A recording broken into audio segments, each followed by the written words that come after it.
Hello students, DIB के YouTube channel पर मैं हेमंत चौबे एक बार फिर से आप सभी लोगों का स्वागत करता हूं। जैसा कि आप सभी लोग जानते ही हैं कि इस समय हम अपने इस यूट्यूब चैनल के माध्यम से एमपीपीएससी असिस्टेंट प्रोफेसर के लिए कक्षाएं चला रहे हैं समाजशास्त्र विषय के लिए। और इसमें हमने यूनिट नंबर 3 जो समाजशास्त्री सिद्धांत की यूनिट है, यूनिट नंबर 3 से स्टार्ट कर दी थी अपनी ये सीरीज।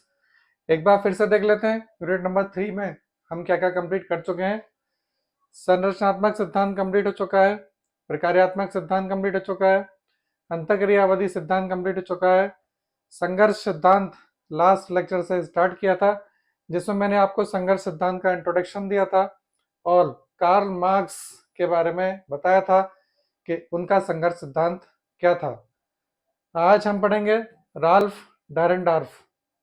आप में से जिन लोगों ने ये पुराने लेक्चर्स नहीं देखे हैं वो यूट्यूब चैनल पर जाइए, प्लेलिस्ट बनी हुई है एपी सोशियोलॉजी के नाम से, वहाँ से जाकर के आप पुराने सारे वीडियोस देख सकते हैं। तो आज पढ़ना है डायरेनडॉर्फ को। राल्फ डायरेनडॉर्फ जर्मनी के विचारक और कार्ल मार्क्स की इन्होंने कुछ हद तक आलोचना भी की थी और अपना संघर्ष का जो सिद्धांत दिया था उसमें जो कार्ल मार्क्स की जो विचारधारा थी, मार्क्स का जो मुख्य बिंदु था उसको ये विरोध करते हैं, उसका यानी उसकी आलोचना करते हैं और संघर्ष का अपना नया सिद्धांत देते हैं। डायरेनडॉर्फ की बहुत फेमस किताब है class and class conflict in industrial society और ये बहुत इंपॉर्टेंट किताब है, ध्यान रखिएगा, बहुत इंपॉर्टेंट किताब है। ये बुक वैसी ही है कि यदि ये बुक आपसे पूछने में आती है और आपने से इसे गलत कर दिया तो ये मान के चलिएगा कि आपने बहुत इंपॉर्टेंट प्रश्न गलत किया जिसकी रिकवरी पॉसिबल नहीं है। आपके एमसीक्यू बेस्ड जब पेपर होते हैं, जैसे कि आपका एपी का पेपर है या कोई भी पेपर जिसमें केवल और केवल एमसीक्यू आते हैं, उसमें यदि सरल प्रश्न आपसे गलत हो गया तो उसकी रिकवरी नहीं होती है, बहुत लॉस होता है। तो ध्यान रखिएगा, class and class conflict in industrial society, ये डायरेनडॉर्फ की बुक है।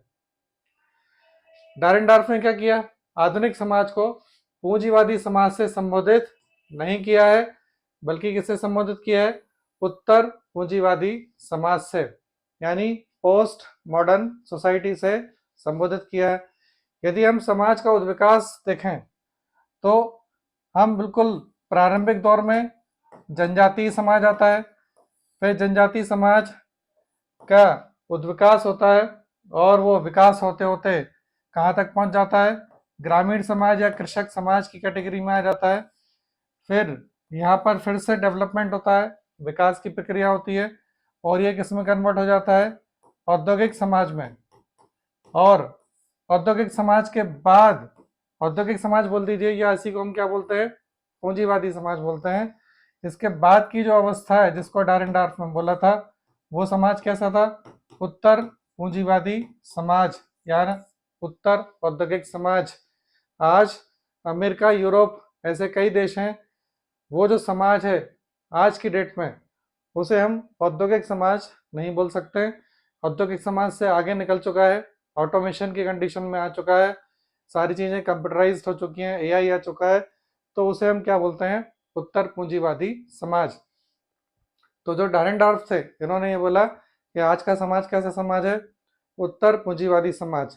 यहाँ थोड़ा आपको ये देखना है कि कार्ल मार्क्स की जो व्याख्या थी वो पूंजीवादी समाज के संदर्भ में थी, क्योंकि मार्क्स डायरेनडॉर्फ से बहुत पहले के हैं और मार्क्स ने जितने भी विचार दिए हैं वो पूंजीवादी समाज को ध्यान में रखते हुए दिए हैं, जबकि डायरेनडॉर्फ के जो विचार हैं वो पोस्ट मॉडर्न सोसाइटी यानी उत्तर पूंजीवादी समाज को ध्यान में रखते हुए हैं।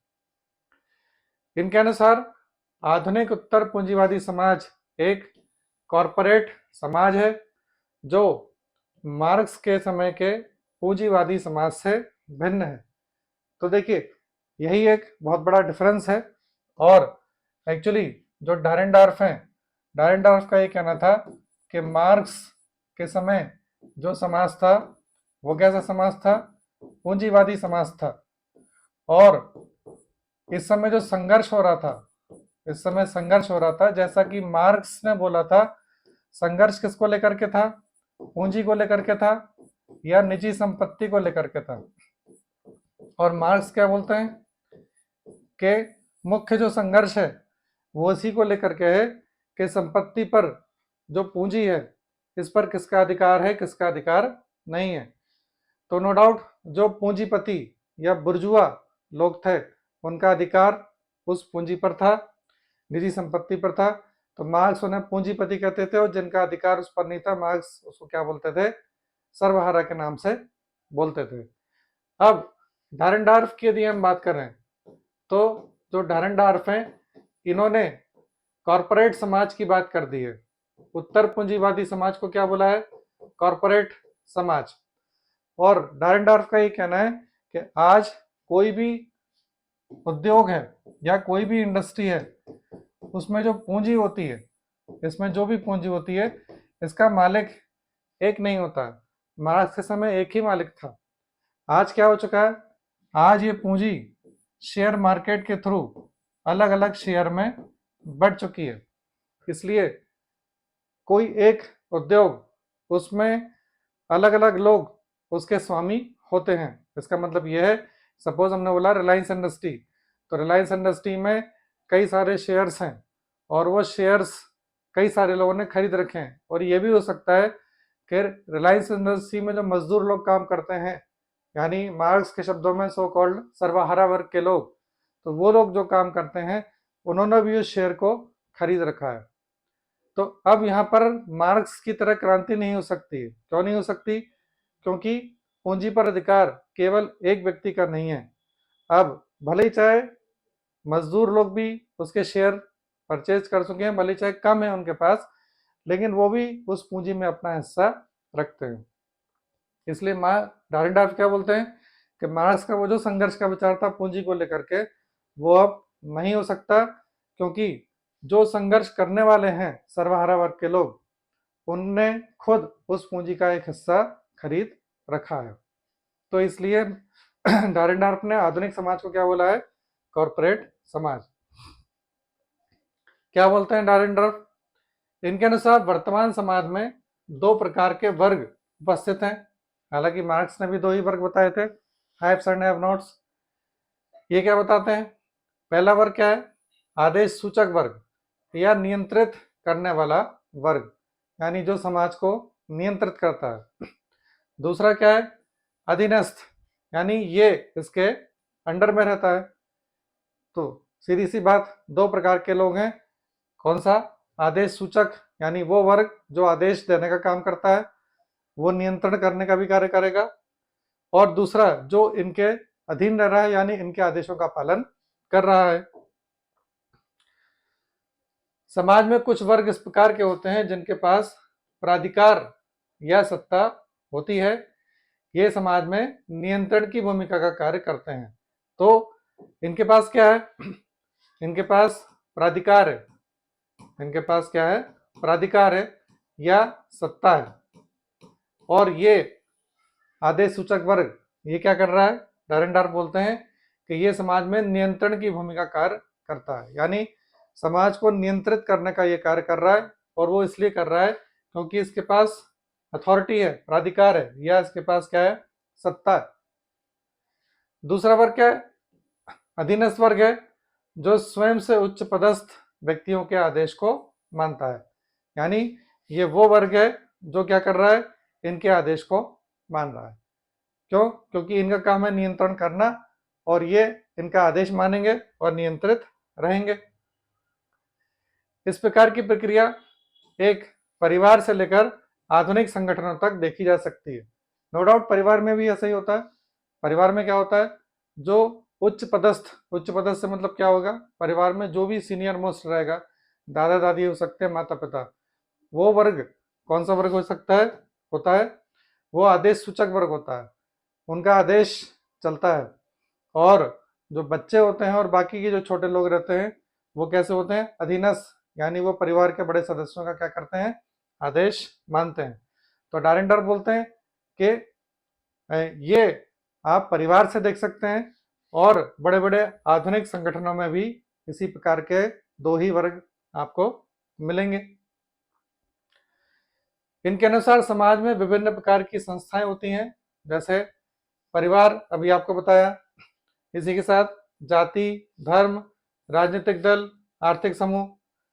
तो ये जितने भी डारेंडॉर्फ ने ये सब बताया, जाति, धर्म, राजनीतिक समूह, यहाँ पर दो ही प्रकार के वर्ग मिलते हैं। डारेंडॉर्फ बोलते हैं चाहे वो जाति से संबंधित समूह है, धर्म से संबंधित समूह है, राजनीतिक दल में भी ऐसे होता है, कुछ लोग अध्यक्ष होते हैं, कोई भी राजनीतिक दल होता है उसका अध्यक्ष रहेगा, उसकी स्वयं की एक कैबिनेट होगी, वो कैसा वर्ग है, आदेश सूचक वर्ग होता है। फिर उसके नीचे उनके कार्यकर्ता होते हैं, ठीक, कोई जिला मंत्री है, कोई कुछ है, कोई कुछ है, महिला संगठन के अलग नेता हैं, तो वो सब उनके आदेश का पालन करेंगे। तो यहाँ पर भी क्या है, आदेश सूचक वर्ग है और साथ ही साथ क्या है, अधीनस्थ वर्ग है। इसके साथ ही समाज में कुछ ऐसी प्रक्रियाएं भी होती हैं जो इन संस्थाओं की निरंतरता को बनाए रखती हैं। यानी डारेंडॉर्फ का ये कहना है कि ये जो संस्थाएं हैं, ये संस्थाएं बनी रहती हैं। क्यों बनी रहती हैं? क्योंकि कुछ ना कुछ प्रक्रियाएं इस प्रकार की चलती रहती हैं। जैसे परिवार की यदि चर्चा करें तो आज हम यदि अपने माता पिता का आदेश मान रहे हैं तो वो प्रक्रिया चलती रहेगी और आगे जा करके हम भी वैसा ही अपने परिवार में एक कहना चाहिए नियम उत्पन्न कर देंगे कि हमारे बच्चे भी हमारा आदेश माने, या जो मूल्य प्रतिमान हमने अपने माता पिता से सीखे हैं वो हमारे बच्चे भी सीखें। जाति में ऐसा ही होता है कि एक बार नियम बन गया अपनी ही जाति में विवाह करना, तो सदस्य बदलते रहेंगे लेकिन उसका नियम यानी उसकी जो प्रक्रिया है, उसकी जो प्रोसेस है वो लगातार चलती रहेगी। ये नियम, ये प्रोसेस चल रहे हैं, इसलिए ये सारी संस्थाएं बनी हुई रहती हैं। तो प्रक्रियाएं चलती हैं, इनमें से कुछ प्रक्रियाएं आदेश सूचक होती हैं। यानी ये जितनी भी प्रक्रियाएं होती हैं उनमें से कुछ कैसी रहेंगी, आदेश सूचक। जो आदेश सूचक वर्ग है उससे संबंधित प्रक्रिया आदेश सूचक कि ऐसा करना है, ऐसा नहीं करना है। जैसा जाति में मैंने आपको बताया, जाति में आदेश सूचक क्या है, आपको अपनी ही जाति में विवाह करना है। परिवार में आदेश सूचक होता है कि आपको अपने जो बड़े लोग हैं उनका आदेश का पालन करना है। तो कुछ प्रक्रिया आदेश सूचक होती हैं, इन्हें समन्वित करके समाज का ढांचा बनाया जाता है। यानी क्या है, जैसे आप कोई एक जाति ले लें या कोई धर्म ले लें तो ये अपने आप में एक बहुत बड़ा समाज होता है। और वो जो समाज होता है वो समाज किस प्रकार का होता है कि जो आदेश सूचक प्रक्रियाएं होती हैं उनका एक बहुत बड़ा समन्वयन होता है। ठीक, जैसे कुंभ की यदि हम चर्चा करें तो कुंभ क्या है, बहुत सारे आदेश सूचक प्रक्रियाओं का, डारेंडॉर्फ के दृष्टिकोण में कुंभ जो कि एक धर्म का हिस्सा है, वो बहुत सारे आदेश सूचक प्रक्रियाओं का एक समन्वय है कि आप कुंभ जाएंगे तो उसमें डुबकी लगाएंगे, वहां आप भजन करेंगे या जो भी है, वो सब बहुत सारी चीजों का एक समन्वय रहता है। डारेंडॉर्फ ऐसे समाज को क्या बोलते हैं, आदेश सूचक समन्वित समाज या आसस। ठीक, आसस इन तीनों से लेकर के बनाया गया है। आदेश का बड़ा, सूचक का सा और इसका सा, आसस समाज। ठीक, तो आदेश सूचक समन्वय समाज, डारेंडॉर्फ जो ऐसा समाज जो क्या है, आदेश देने का कार्य करता है, उन प्रक्रियाओं के साथ जुड़ा हुआ है। तो डारेंडॉर्फ ऐसे समाज को क्या बोलते हैं, आदेश सूचक समन्वित समाज। इंग्लिश में इसका नाम ध्यान रखना है, ICA, इंपेरेटिवली कोऑर्डिनेटेड एसोसिएशन। और ये ध्यान रखिएगा, ये वेरी इंपॉर्टेंट है। आपसे सीधा पूछ सकते हैं कि किसने आदेश सूचक समन्वित समाज की अवधारणा का प्रतिपादन किया है या कौन ICA की चर्चा करता है, या आपसे ICA का फुल फॉर्म भी पूछा जा सकता है। तो ये आदेश सूचक समन्वित समाज है, डारेंडॉर्फ की बहुत बहुत ज्यादा महत्वपूर्ण अवधारणा है। ये इंपॉर्टेंट प्रश्न है, यदि आपने इसको सही कर दिया तो आप कई लोगों से बहुत ज्यादा आगे निकल जाएंगे। तो ध्यान रखिएगा, ICA इंपेरेटिवली कोऑर्डिनेटेड एसोसिएशन, जिसका हिंदी वर्जन क्या है, आदेश सूचक समन्वित समाज, यानी ये आदेश देने का कार्य करते हैं। ICA विभिन्न क्षेत्रों में देखा जा सकता है। ये आधुनिक संगठन, नौकरशाही व्यवस्था, मजदूर यूनियन, विश्वविद्यालय, किसी भी क्षेत्र में हो सकते हैं। तो ये होता भी है। ठीक है, आपने देखा होगा विश्वविद्यालय, विश्वविद्यालय में क्या होता है, उपकुलपति होते हैं, उनके अंडर में और भी एडमिनिस्ट्रेशन के लोग होते हैं वहां पर। तो वो जो उपकुलपति है उनका आदेश चलेगा, कॉलेज में प्रिंसिपल का आदेश चलेगा। मजदूर यूनियन में जो मजदूर यूनियन का जो अध्यक्ष होता है और उनकी जो कैबिनेट होती है उनका आदेश, जो कार्यकारिणी हम जिसको बात करते हैं उनका आदेश चलता है। तो ये सब डायरेक्ट क्या बोलते हैं, ये सब क्या है, ये सब ICA है जो आदेश देने का कार्य कर रहा है, यानी नियंत्रित करने का कार्य कर रहा है। ICA में विभिन्न सदस्यों की भूमिकाएं निश्चित और अलग अलग होती हैं। ठीक, जैसे मजदूर यूनियन या राजनीतिक दल है, अभी मैंने आपको बताया कि राजनीतिक दल में अध्यक्ष और उसकी जो कार्यकारिणी है उनकी भूमिका अलग है। फिर राज्य स्तरीय अध्यक्ष होते हैं, जैसे मध्य प्रदेश के अध्यक्ष हो गए। फिर जिला स्तरीय अध्यक्ष होते हैं, फिर उनके नीचे कार्यकर्ता होते हैं। तो सबकी भूमिकाएं कैसी हैं, सबकी भूमिकाएं अलग अलग हैं, निश्चित हैं। ये भूमिकाएं कैसी होती हैं, प्राधिकार और शक्ति से बंधी रहती हैं, यानी हर एक भूमिका के साथ एक निश्चित प्राधिकार जुड़ा हुआ है, अधिकार जुड़ा हुआ है और उसको कुछ पावर भी दे रखी है, शक्ति दे रखी है। क्योंकि शक्ति का बंटवारा समान नहीं रहता, अर्थात इसमें से कुछ व्यक्तियों की भूमिकाएं शक्ति और प्राधिकार संबंधों से बंध जाती हैं।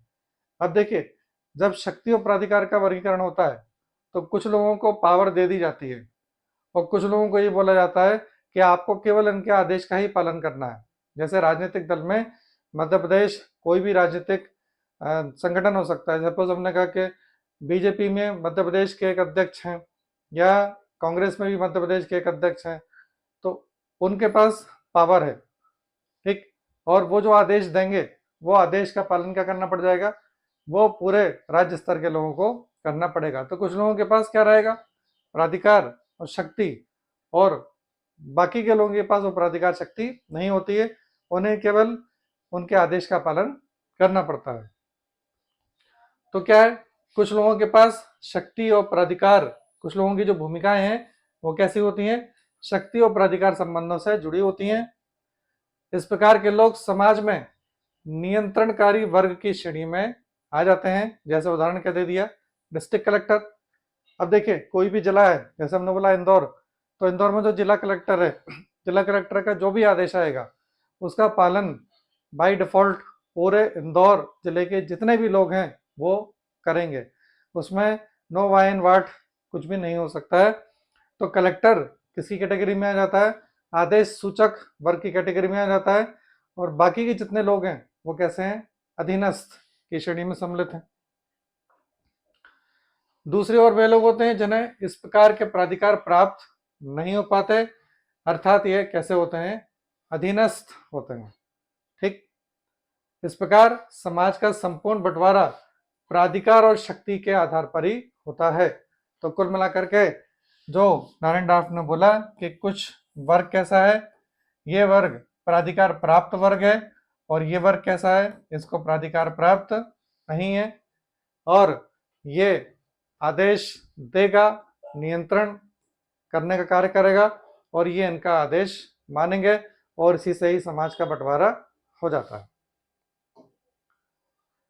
जो समूह सत्तारूढ़ होता है, यानी जिसके पास क्या है, सत्ता है या प्राधिकार प्राप्त होता है, उसकी सदैव यह कोशिश होती है कि यथास्थिति बनी रहे। यथास्थिति बनी रहे मतलब कि सपोज कि यहाँ पर दो समूह हैं, ये ए है और ये क्या है, बी है। तो ए वाला ये चाहेगा कि यथास्थिति बनी रहे, यानी सत्ता मेरे पास ही रहे। अभी ये सत्ता किसके पास है, ए के पास। ये कोई राजनीतिक दल हो सकता है, मजदूर यूनियन में चुनाव होते हैं, कोई भी हो सकता है ये। ठीक, यथास्थिति बनी रहे। वहीं अधीनस्थ समूह मतलब ये लगातार इस बात से जूझता रहता है कि शक्ति का वितरण पुनः नए सिरे से होना चाहिए। ठीक, और ये क्या, नीचे अधीनस्थ लोग हैं, ये हमेशा ही ये प्रयासरत रहते हैं कि जो शक्ति है, ठीक, शक्ति अभी इनके पास है, तो ये प्रयास करते हैं कि इसका फिर से वितरण होना चाहिए, और ये पूरा प्रयास करते हैं कि शक्ति इनसे हट करके किसके पास आ जाए, हमारे पास आ जाए। दोनों समूह अपने हितों की पूर्ति हेतु आपस में टकराते रहते हैं, यानी टकराना मतलब संघर्ष। तो डारेंडार्फ जो बोलते हैं कि जो संघर्ष है, संघर्ष किस प्रकार हो रहा है, संघर्ष का आधार क्या है, संघर्ष का आधार प्राधिकार या शक्ति को प्राप्त करना है। मार्क्स की तरह संघर्ष का आधार निजी संपत्ति को प्राप्त करना या पूंजी पर अधिकार करना ये नहीं है। संघर्ष के पीछे कारण क्या है कि कुछ लोगों के पास शक्ति है, कुछ लोगों के पास नहीं है, तो जिनके पास नहीं है वो शक्ति प्राप्त करने का प्रयास करेंगे। तो ये दोनों समूह आपस में टकराएंगे। क्यों टकराएंगे? क्योंकि जिसके पास शक्ति है वो पूरा प्रयास करेगा यथास्थिति बनाने का, और जिसके पास नहीं है वो शक्ति को लेने का प्रयास करेगा। यह संघर्ष तब समाप्त होता है जब प्राधिकार संबंधों का पुनर्वितरण हो जाता है एवं नया शासक समूह अस्तित्व में आ जाता है। ठीक, तो संघर्ष चलता रहेगा। और कब समाप्त होगा संघर्ष? जब जो पुराना शासक समूह था वो हट गया और नया शासक समूह आ गया। तो उस समय के लिए, कुछ समय के लिए टेम्पररी संघर्ष समाप्त हो जाएगा, क्योंकि जिनको शक्ति चाहिए थी, ठीक, सपोज कि जो मैंने आपको बताया बी को पावर चाहिए थी, इनको मिल गई और ए नीचे आ गए, तो ये संघर्ष कुछ समय के लिए क्या हो जाएगा? समाप्त हो जाएगा। लेकिन परमानेंटली समाप्त नहीं होगा, क्योंकि संघर्ष की प्रक्रिया आगे भी लगातार चलती रहेगी। क्यों चलती रहेगी? कि यदि ये ए नीचे आ गया और ये बी ऊपर चला गया, तो फिर ए वाले प्रयास करेंगे कि अब हमको फिर से पावर चाहिए, फिर से हमको प्राधिकार चाहिए है। तो ये संघर्ष कैसे चलता रहेगा? ये लगातार चलता रहेगा। ठीक, तो डारेंडार्फ का पूरी की पूरी जो थ्योरी है वो इसी पर टिकी है। इसलिए डारेंडार्फ ने उत्तर पूंजीवादी समाज में विभिन्न वर्गों के मध्य संघर्ष का प्रमुख कारण आर्थिक न बताते हुए क्या बताया है? प्राधिकार को बताया है। ये इंपॉर्टेंट है, आपसे पूछ सकते हैं कि डारेंडार्फ ने संघर्ष का कारण क्या बताया है, तो ध्यान रखिएगा, सत्ता है, शक्ति है, प्राधिकार, ये डारेंडार्फ कारण बताते हैं। और मार्क्स क्या कारण बताते हैं? आर्थिक कारण बताते हैं। इसलिए मैंने पिछली बार आपको बताया था कि मार्क्स को आर्थिक निर्धारणवादी कहा जाता है। तो ये पूरी डारेंडार्फ की थ्योरी है, प्राधिकार और सत्ता के साथ जुड़ी हुई है। जो नेक्स्ट लेक्चर रहेगा लेविस-कोजर, और ये संघर्ष के सकारात्मक पक्षों को सामने रखते हैं। लेविस-कोजर में आपसे पूछ सकते हैं कि किसने संघर्ष के सकारात्मक पक्षों को बताया है। यानी कोजर बताते हैं संघर्ष हमेशा ही नुकसान नहीं देता है, हानिकारक नहीं होता है, और ये कैसा होता है? सकारात्मक भी होता है। तो जल्दी ही नए वीडियो में लेविस-कोजर के साथ मिलेंगे। तब तक के लिए आप अपनी तैयारी करते रहें। All the best.